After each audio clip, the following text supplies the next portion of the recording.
त्याचबरोबर मित्रांनो, सुनेत्रा पवार यांच्या अटकेच्या शक्यतेने अजित पवारांना घाम फुटला होता.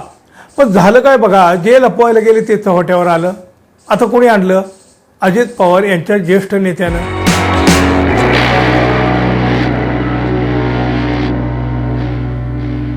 मित्रहो नमस्कार. शरद पवारांची राष्ट्रवादी फुटली. ही राष्ट्रवादी का फुटली, का फोडली गेली, असे प्रश्न जेव्हा समोर येतात ना, तेव्हा फुटलेली ही मंडळी, विशेषतः अजित पवार काय सांगतात, हो राज्याचा विकास करायचा होता म्हणून आम्ही भाजपासोबत गेलो, सत्तेत गेलो. अर्थात अवघा महाराष्ट्र यावर फिदी हसत असतो. अहो जनता काय एवढी हुशार आहे हो. पण ही जे बगळे आहेत ना, या बगळ्यांची पिसं त्यांना सहज मोजता येतात अशी ही जनता आहे. पण यांना काय वाटतं, जनता दूधखोळी आहे. आपण काही सांगितले तरी लोकांना पटतं. लोक कुठं जात आहेत, काय करतायत, आपण बोलू खपून जातं. खोटं बोल, रिटर्न बोल. नाही, अजिबात नाही, तसं काहीही होत नाही. उलट खोटेपणाचे मुखवटे टरा फाडले जातात, फाटलेही आहेत. अब कितीही रेटून खोटं बोलावं, ये पब्लिक है, पब्लिक सब कुछ जानते है. पण झालं काय बघा, जे लपवायला गेले ते चव्हाट्यावर आलं. आता कोणी आणलं? अजित पवार यांच्या ज्येष्ठ नेत्यानं, छगन भुजबळ यांनी. निवडणुकीच्या तोंडावर त्यांचा बॉम्ब अचानक फुटला आणि उडायची ती खळबळ उडाली.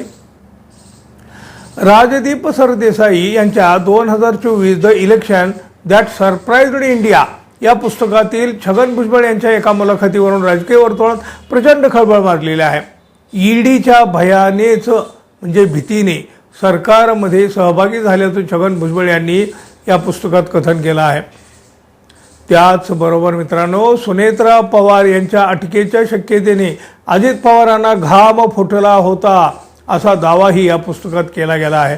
अजित पवार यांच्या पत्नी सुनेत्रा पवार यांच्यापर्यंत कायद्याचा हात पोहोचला होता. अर्थातच सुनेत्रा पवार यांना अटक होण्यापर्यंतची वेळ आली म्हटल्यावर अजित पवार यांच्या पायाखालची जमीन आणि डोक्यावरचं आभाळ दोन्ही एकाच वेळी फाटलं असेल यात काही शंका नाही. आणि इथंच नेमकी म्हणजे बघा, ठिणगी कुठं पडली किंवा इथंच फुटली शरद पवार यांची मूळचे राष्ट्रवादी. छगन भुजबळ यांच्या मागं तर काय कायद्याचा ससेमिरा लागलेला होताच, ते तुरुंगात जाऊन देखील आलेले होते. आता भुजबळ काय म्हणाल्याचा दावा आहे पहा. अजित पवार यांच्या नेतृत्वाखाली राष्ट्रवादी काँग्रेस पक्ष भाजपबरोबर महायुती सरकारमध्ये सहभागी झाल्याचा आनंद पक्षाच्या सर्वच नेत्यांना झाला होता. कारण अर्थातच ईडीपासून सुटका ती झाल्यामुळं सर्वांनी सुटकेचा निश्वास सोडला. माझ्यासाठी तरी ईडीपासून सुटका म्हणजे एक प्रकारे पुनर्जन्म होता. मी ओबीसी असल्यामुळं केंद्रीय यंत्रणा माझ्या मागे लागल्या. उच्च जातीचं असतं तर मला असं वागवलं नसतं, असंही छगन भुजबळ यांनी म्हटलं असल्याचा दावा राजदीप सरदेसाई यांच्या पुस्तकात करण्यात आलेला आहे. खळबळ तर उडणार मित्रांनो. अजित पवारांचं तर काय हो ना. आता बघा, पत्नीला अटक होणार म्हणताच अजित पवारांना घाम फुटला. अजित पवार यांचीही ईडीने चौकशी सुरू केली होती. साखर कारखान्याच्या विक्रीवरून अजित पवार यांना देखील घेरण्यात आलेलं होतं. या कारखान्यात सर्वाधिक भागभांडवल हे अजित पवार यांच्या पत्नी सुनेत्रा पवार यांच्या नावावर होते. आता कदाचित त्यामुळे पत्नीला अटक होऊ शकते असं अजित पवारांच्या निदर्शनास आणून देण्यात आलं.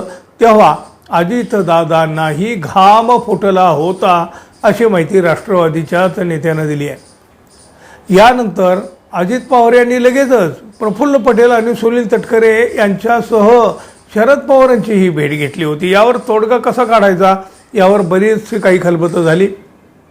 प्रफुल्ल पटेल यांच्या विरोधात ईडीची कारवाई झाली होती. त्यांच्या इमारतीमधील 4 मजले ईडीने जप्त देखील केले होते.